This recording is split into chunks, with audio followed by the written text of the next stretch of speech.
Et pour parler de cela, nous avons en ligne Monsieur l'ambassadeur Hani Abdelaziz. Bonsoir Monsieur l'ambassadeur. Bonsoir madame, je ne suis pas ambassadeur, je suis sous-secrétaire général aux Nations Unies à la retraite, donc, mais je n'ai pas le titre égyptien d'ambassadeur. J'aimerais être clair là-dessus. Parfait. Bonsoir. Bonsoir, bonsoir à vous. Bon, alors, premièrement, on voudrait une évaluation de votre part de l'escalade actuelle entre Israël et l'Iran, et est-ce que vous pensez que cette escalade peut entraîner une extension du conflit dans la région? Bien, très simplement, tout dépendra de la volonté réelle des États-Unis de ne pas étendre le conflit du Moyen-Orient à une autre dimension plus large, hein, et plus grave. Cela dépendra, comme je le dis, des États-Unis et de leur position claire et ferme vis-à-vis de l'État ou vis-à-vis d'Israël. C'est aussi simple que ça. Il est notoire, et ce n'est pas nouveau, que les Israéliens, depuis des années, veulent pousser les États-Unis à entrer dans un conflit direct avec l'Iran. Il y a eu même des manœuvres aériennes pour des ravitaillements en air, des gros bombardiers américains, les B-52, avec les Israéliens à partir de certains aéroports militaires en Israël. Mais bien, cela reste resté dans le domaine des manœuvres et de la menace. Et ne s'est pas encore transformé en une attaque réelle vers l'Iran. Il paraît, d'après les déclarations américaines récentes, que les Américains ne voient pas d'un bon œil une attaque à large échelle et ont clairement annoncé, ils l'ont annoncé, ça ne veut pas dire que c'est la vérité. En tous les cas, ils ont annoncé qu'ils ne participeraient pas à une action d'Israël d'armes d'envergure contre l'Iran. La situation est un peu bizarre parce que le monde et les médias internationaux occultent la réalité que c'est les Israéliens qui ont même bombardé le consulat iranien en Syrie.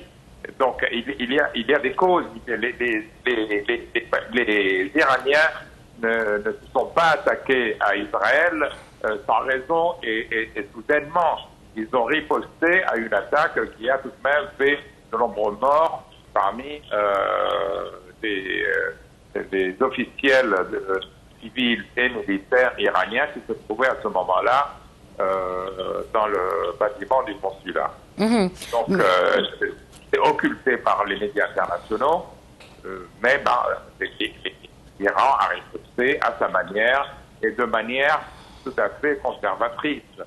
Il apparaît, d'après les médias, qu'ils auraient informé les États-Unis, ils ont fait le nécessaire pour montrer à Israël que leurs objectifs dans la profondeur d'Israël étaient à la portée de main et des missiles et des drones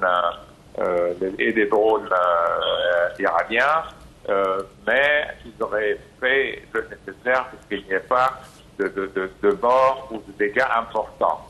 Donc, ils ne voulaient pas l'escalade. C'est intelligent de leur part, parce qu'ils n'ont rien à gagner à une attaque massive des États-Unis et de l'Iran et d'Israël contre leurs installations nucléaires. Ce qui m'étonne un peu tout de même, c'est la position des pays du Golfe, Oui. qui condamnent le fait qu'Israël ait répondu tout de même à l'attaque israélienne. Bien, je ne suis pas avant-guerre, je ne suis pas pour des ripostes militaires à tout bout de champ, mais tout de même, ça ne doit pas être occulté. Il y a une cause à effet. Il y a une cause à effet. Israël veut continuer à maintenir sa suprématie et son hégémonie militaire sur toute la région et même l'étendre à l'Iran, qui représente pour eux de grands dangers. Moi, je ne vois pas que l'Iran représente un énorme danger pour les pays du Golfe. Pourquoi essentiellement pour des raisons idéologiques? Je ne le pense pas. Les Iraniens ont un objectif très clair qu'ils ont réussi à obtenir. C'est de s'ouvrir vers la Méditerranée par l'Irak, par la Syrie et par le Liban Donc ils ont un accès à la Méditerranée par le biais de leurs alliés locaux dans ces pays. C'est un objectif important qu'ils ont réalisé.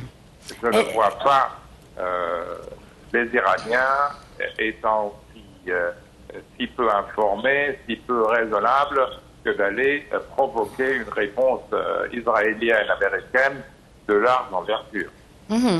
Et c'est sagesse, à mon avis.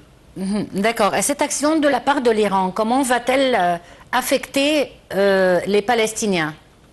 Est-ce qu'elle est en faveur des Palestiniens ou bien au contraire, elle va provoquer davantage Israël?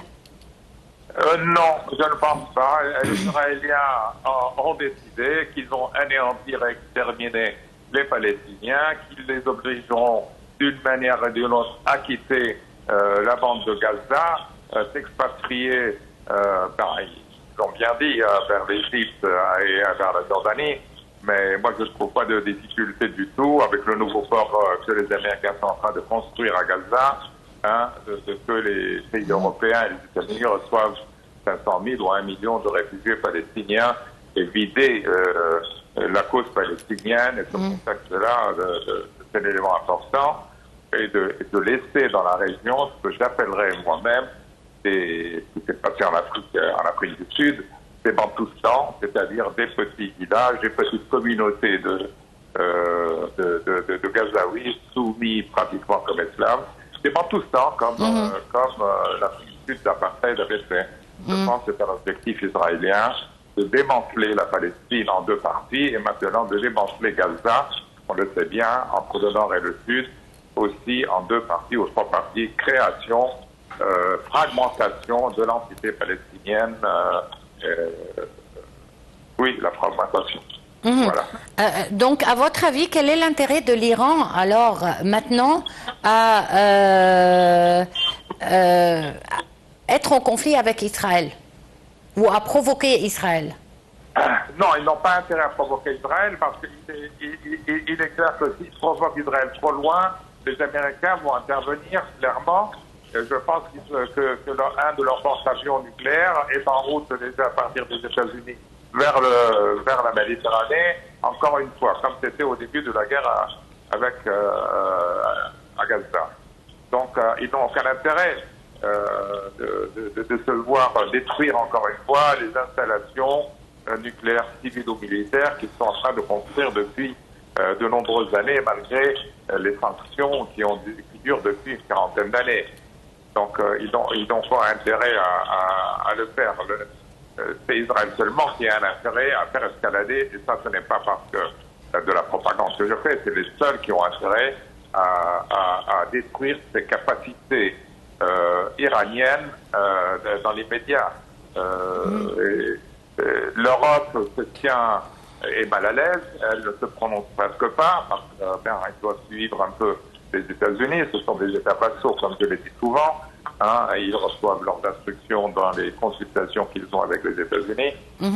Les États-Unis sont dans l'embarras aussi, ils n'aimeraient pas que le conflit s'enflamme trop vite actuellement dans une année d'élection présidentielle aux États-Unis. Donc les Américains aussi n'ont pas intérêt à élargir le conflit. Les seuls qui ont un intérêt, ce sont les Israéliens.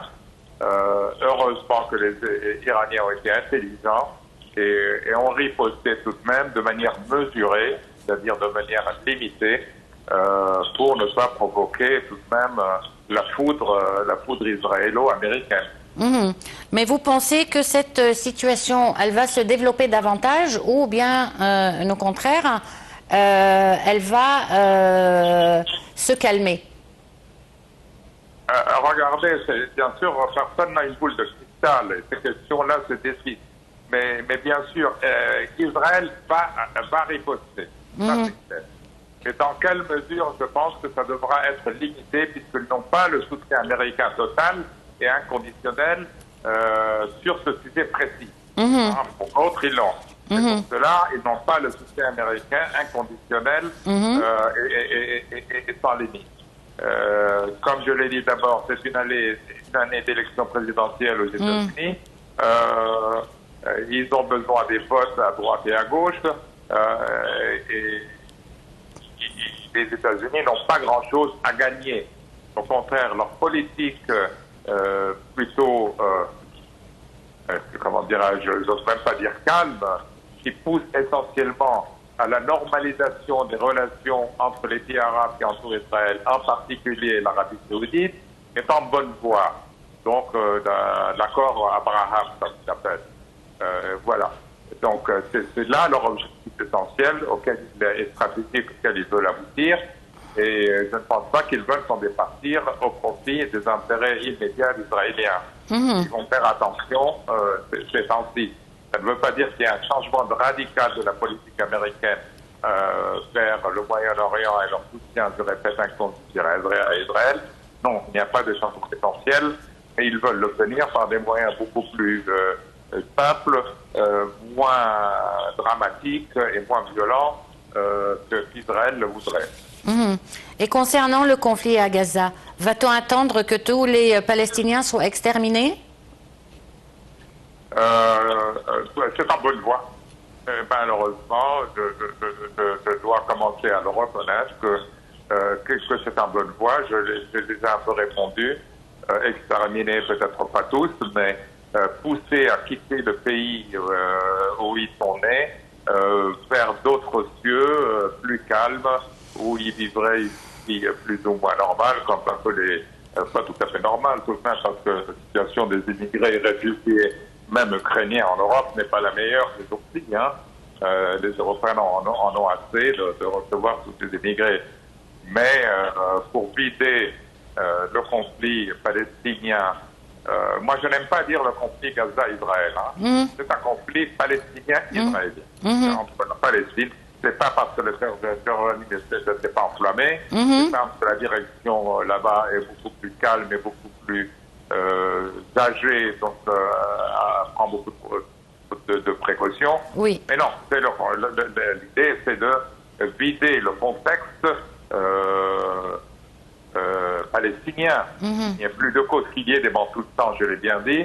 Ça, ils vont essayer de le faire, et je pense qu'ils vont y parvenir en grande partie, pas totalement. Mais ils vont pousser les Palestiniens à quitter pour aller, peut-être pas nécessairement à l'Égypte. L'Égypte c'est un fort. Le président et son ministre des Affaires étrangères, ce que je suis, tiennent fort là-dessus. Bien, mais il n'y a aucun problème pour envoyer quelques centaines de milliers en Turquie, en Europe, à droite et à gauche. Les Palestiniens sont très éduqués. C'est le peuple qui est le plus éduqué du Moyen-Orient parmi les pays arabes. Et le peuple qui a le plus de personnes qui ont des doctorats, des maîtrises, etc. Donc, ils seront les bienvenus au Canada, aux États-Unis, et certains en Europe et tout ça. On laissera les pauvres cultivateurs fermés dans leur bantoustan. Ils seront créés bientôt avec une certaine autonomie locale pour gérer leurs affaires au quotidien sous l'œil, je dirais, l'œil malveillant de l'armée israélienne et des forces de sécurité israéliennes qui insistent jusqu'à maintenant, qui vont probablement obtenir un certain niveau de réussite à maintenir leur armée dans la bande de Gaza. Ils verront plus tard comment ils vont faire pour démanteler la Cisjordanie. C'est très dur ce que vous dites. C'est très dur, mais il faut être réaliste dans l'analyse, il faut être réaliste. Et pour faire de bonnes analyses, il faut toujours penser aux scénarios les plus mauvais. Si je prends en considération dans l'analyse aussi les scénarios les plus mauvais, s'il arrive, ce ne sera pas surprise, je serai préparé, j'aurai fait les mesures de protection, de prévention nécessaires. Si je reste tout de même sous l'illusion d'une solution pacifique d'un miracle. De la question palestinienne. D'un miracle. Mais Madame, Oslo date depuis plus de 17 ans.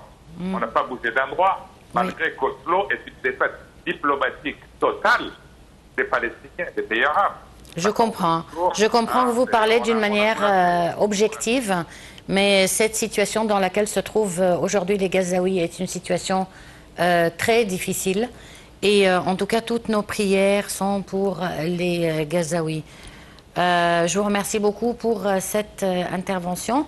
Une petite pause et on se retrouve tout de suite après.